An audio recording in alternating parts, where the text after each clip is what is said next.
I'd like to now hear from my colleague from Utah's 1st Congressional District, an outstanding freshman on armed services, Congressman Blake Moore.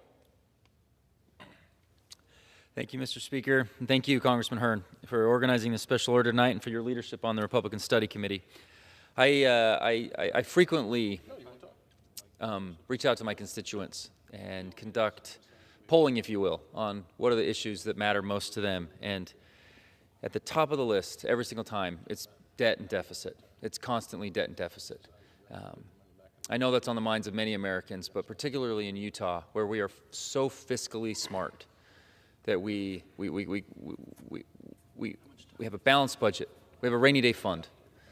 We're still the most philanthropic state in volunteer time and dollars than anywhere else in the nation, but we care so deeply about being smart fiscally that what I ultimately take from this, and as I look back on the last 20 or so years of our inability to do this, Americans need confidence that their Congress, that their government can actually do something practical and reasonable. And that's what we have here in front of us, is a plan.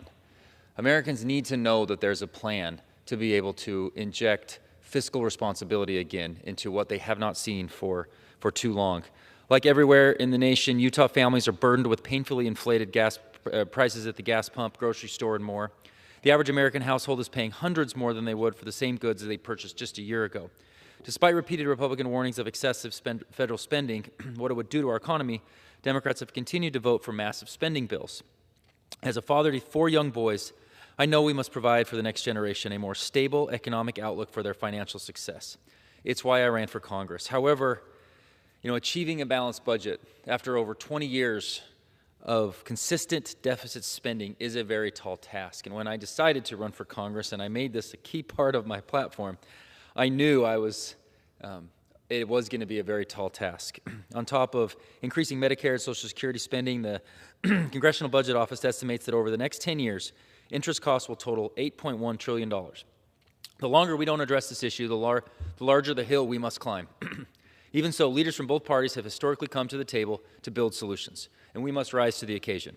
The Republican Study Committee has worked dutifully to chart our path forward. This plan is outlined in the Blueprint to Save America.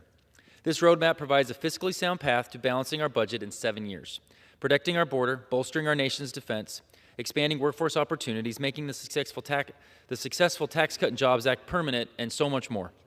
This budget is, in the words of Congressman Hurd, for all Americans. All Americans, not just Republicans, need a balanced budget. This issue matters to Utahns, which is why I convened a debt and deficit task force in my own district to get their input, and have spent countless hours as I've worked to work with my colleagues to know what exactly it is that we can do going forward. We must be committed to reversing our economic policies that are hurting Americans and get us on the right track. Thank you again. I'd like to thank my colleague. And, as we look at inflation and we